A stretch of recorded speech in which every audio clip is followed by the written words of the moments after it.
नमस्कार, मैं हूं शिव पांडे और आज हम बात करने वाले हैं उत्तर प्रदेश के जौनपुर की। जौनपुर का वो दूल्हा हत्याकांड जो पूरे देश में सनसनी बना, जिसमें एक दूल्हे को गोली मारकर हत्या कर दी जाती है, दूल्हे को मौत के घाट उतार दिया जाता है। लेकिन उसके बाद उस पर सवाल खड़े हुए इस बात को लेकर कि आखिर जिन्होंने दूल्हे को मारा है वो आज भी घूम क्यों रहे हैं। सवाल खड़े होते हैं कि आखिर दूल्हे को मारने वाले लोगों के साथ भी जातिगत भेदभाव क्यों किया गया।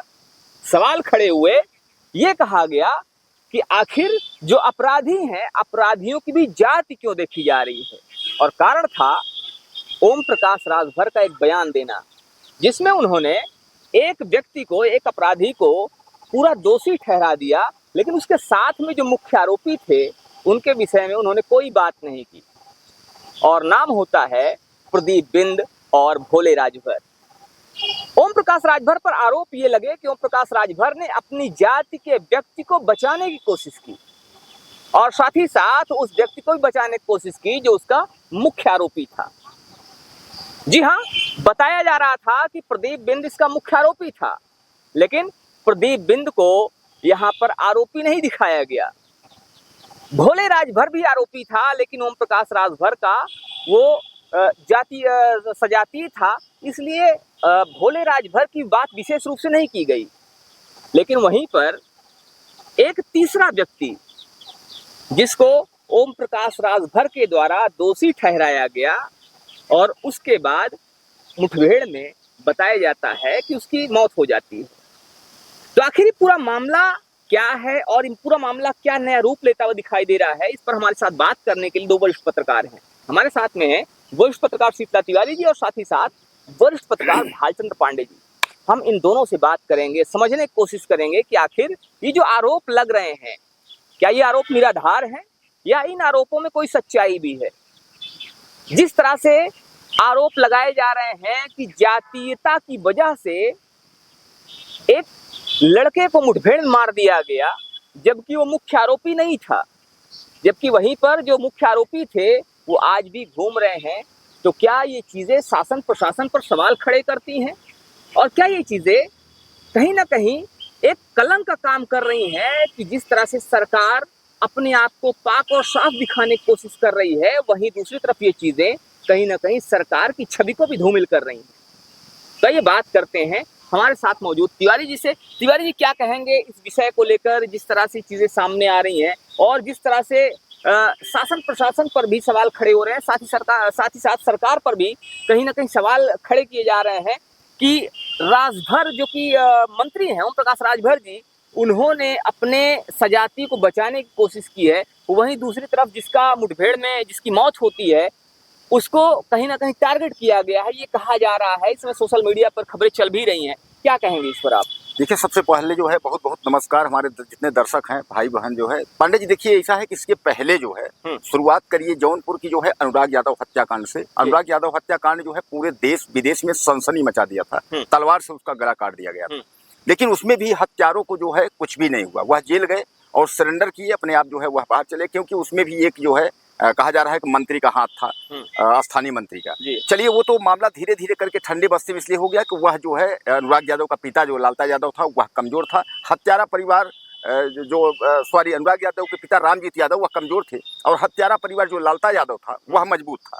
चलिए, उसको जो है छोड़ देते हैं। उसके बाद जो है यह मामला जो है जौनपुर दूल्हा हत्याकांड, पांडे जी 1 मई को जो है यह हत्या हुई थी और आज 7 जून है, 7-8 जून, यानी धीरे धीरे करके 38 से 40 दिन जो है इसको हो गए। लेकिन उसमें जो है पहले तो 25,000 इनाम रखा गया, उसके बाद 50,000, अब जो है इस समय 1-1 लाख के इनामी है। लेकिन अचानक जो है राजभर जौनपुर पहुंचते हैं और वह सीधे जो है तीसरे आरोपी को, यानी मुख्य आरोपी जो जैसा आपने बताया कि प्रदीप बिंद, फिर आपने बताया कि भोले राजभर और तीसरा रवि जो यादव है, तो रवि यादव को जो है उन्होंने मुख्य आरोपी बता दिया और उसका जो है इनकाउंटर हो गया। सीधे सीधे कहीं ना कहीं जो है यहाँ जातिगत देख करके, जैसा कि आरोप भी लगा रहे हैं, रवि यादव के घर वाले लगा रहे हैं, विपक्ष के नेता अखिलेश यादव लगा रहे हैं कि जाति देख करके यहाँ इनकाउंटर किया गया। तो जातिगत, आपको याद होगा कि एक इनकाउंटर गाजीपुर में भी हुआ है, वहां भी यही हुआ कि जाति देख करके इनकाउंटर हो रहा है। यहाँ भी सवाल, यानी कहने का तात्पर्य जो है रवि यादव मारे गए। अब कुल मिलाए कि रवि यादव के बाद जो है ये प्रदीप बिंद और उसके बाद भोले राजभर, ये दोनों फरार हैं, अभी तक इनका कोई पता होता नहीं है। लेकिन अब भोले राजभर, उनके जो वकील हैं वह कह रहे हैं कि सौम्या जो उनकी बहन है दूल्हा आजाद की, कह रहे हैं वो अभी नाबालिग है, वो कुछ जानती नहीं, वो फालतू चिल्ला रही है इस तरीके से। सौम्या ने जो है वह डीजीपी से मुलाकात की, डीएम से की, एसपी से की, जितने भी सांसद विधायक हैं सबसे मुलाकात की, सबने आश्वासन दिया। सौम्या का कहना है कि हम अमित शाह के पास जाएंगे, नरेंद्र मोदी के पास जाएंगे। हालांकि योगी आदित्यनाथ ने उसको ये कहा कि अगर तुम इतनी मीडियाबाजी नहीं की होती तो अब तक कार्यवाही हो गई होती। उसने ये सीधे सीधे कहा, लेकिन उसने कहा कि कोई बात नहीं, हमारे जो है वो देश के सीएम हैं, वो गुस्से में रहे होंगे, वो कह दिए होंगे। पांडे जी, यहाँ तो चिल्लाने से और धरना प्रदर्शन करने से कुछ मिल नहीं रहा है, और हम चुपचाप हो जाएंगे तो जौनपुर अनुराग यादव की तरह ये भी मामला जो है ठंडे बस्ती में हो जाएगा। और प्रशासन जो है यही चाह रहा है कि इस मामले को भी धीरे धीरे करके ठंडे बस्ती में डाल दें, इसीलिए जो है दबाव बना रहे हैं, चारों तरफ बना रहे हैं कि जो है धीरे धीरे ये मामला जो है, लेकिन वह लड़की जो है मामले को जो है ठंडा होने नहीं दे रही है। मामला बस यही हो रहा है।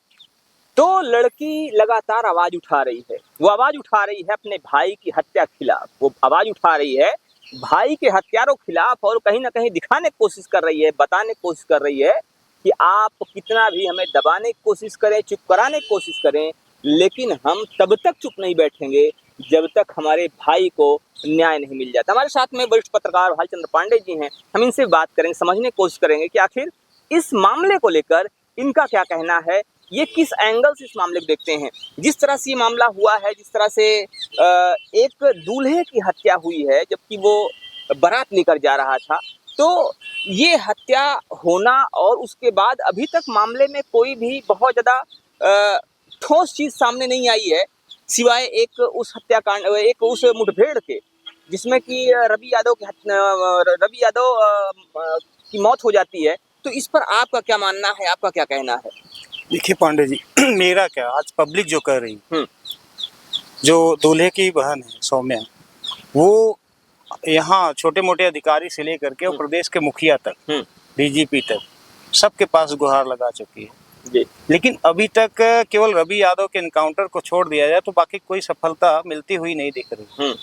ऐसे ही मैटर में ढेर सारे मैटर ऐसे हैं कि जहाँ बुलडोजर चल चुका होता या चल जाता है, लेकिन यहाँ पर न तो भोले राजभर के खिलाफ अभी तक केवल इनाम घोषित हुआ, और प्रदीप बिंद के खिलाफ भी ऐसा कोई भी कदम नहीं गवर्नमेंट ने उठाया कि जिससे वो सरेंडर करें। हालांकि पुलिस लगी है, खोज चल रही है, जांच पुलिस उनके पीछे पड़ी है, गवर्नमेंट ने या पुलिस विभाग ने 1 लाख का इनाम भी घोषित किया है। लेकिन इन सब के बावजूद भी जहाँ पर योगी के प्रशासन में बुलडोजर बाबा के नाम से प्रसिद्ध हैं, क्या वास्तव में इनके खिलाफ भी ऐसा कोई कदम उठाया जा सकता था, बुलडोजर चलाया जा सकता था भय या दबाव बनाने के लिए? यहाँ प्रश्न ये उठता है, क्योंकि ढेर सारे मैटर में देखा गया है कि जहाँ आरोपी फरार होते हैं उनके खिलाफ कहीं न कहीं बुलडोजर की कार्रवाई अब तक हो चुकी होती है, लेकिन यहाँ पर अभी तक ऐसा कुछ हुआ नहीं है।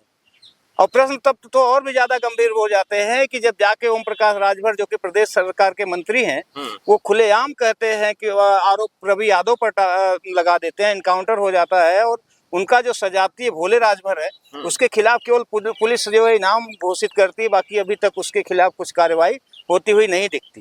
तो ये प्रश्न चिन्ह जरूर उठता है कि क्या भोले राजभर का भाई जो सोले राजभर है, वो जिला पंचायत सदस्य है और ओम प्रकाश राजभर पार्टी का जो है वो सदस्य भी है, तो उसका कहीं ना कहीं इसमें हस्तक्षेप है। इसमें जो प्रश्न सत्ता के लिए भी बनता है और पुलिस प्रशासन के ऊपर भी उठता है कि क्या पुलिस प्रशासन अब इन लोगों के खिलाफ कोई बुलडोजर की कार्रवाई कर सकती थी जो नहीं की।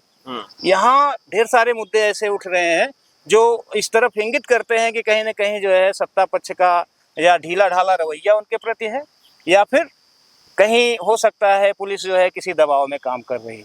क्योंकि आप देखिए, सौम्या राजभर अभी इसके पहले जो है वो मुख्यमंत्री के पास जाती है, मुख्यमंत्री हालांकि उसको एक बार समझाते, वो डांटना मतलब एक तरह का समझाने को, कि मीडियाबाजी इस तरह की जो है कहीं कई कामों को जो है वो रोक देती है। तो हो सकता है योगी जी के कहने का आशय हो कि हो सकता है कार्रवाई हो सकती थी, लेकिन मीडियाबाजी के नाते कुछ रुक गए कदम, तो ये भी आशय निकाला जा सकता है। लेकिन अभी जो मुख्य जो मुद्दा है, क्या उनके खिलाफ कार्रवाई होगी, कब तक होगी, क्या वो पकड़ में आएंगे, क्या उनके खिलाफ भी इनकाउंटर होगा, क्या गवर्नमेंट या पुलिस जो है उनके खिलाफ भी बुलडोजर की कार्रवाई करेगी, ये भी प्रश्न है जो आने वाले समय में पुलिस द्वारा जवाब दिए जाएंगे या पुलिस के कार्यों द्वारा जवाब देना बाकी है। तो आने वाले समय में क्या कुछ होगा, ये देखने वाली बात होगी। क्या जो अभी अपराधी घूम रहे हैं उनके खिलाफ कार्रवाई होगी, क्या उनके खिलाफ बुलडोजर चलेगा, या ये चीजें ऐसी चलती रहेंगी। क्या सारी चीजें राजनीतिक दबाव में हो रही हैं? ये भी कई लोग सवाल खड़े कर रहे हैं, क्योंकि जिस तरह से अपराधी अभी भी फरार हैं, पकड़े नहीं गए हैं, और उसके बावजूद उन पर कोई कार्यवाही अभी तक विशेष रूप से देखी नहीं जा रही है, ऐसा लोग आरोप लगा रहे हैं। तो इस पर आने वाले समय में क्या कुछ होता है, क्या कुछ निकल कर सामने आता है, ये देखने वाली बात होगी। फिलहाल आपका इस विषय पर क्या मानना है, आप भी हमें जरूर बताइएगा। बने रहिए हमारे साथ खबरों के अपडेट के लिए, मिलते हैं फिर से, तब तक के लिए जय हिंद। कितने मिनट हुआ? ज्यादा हुई।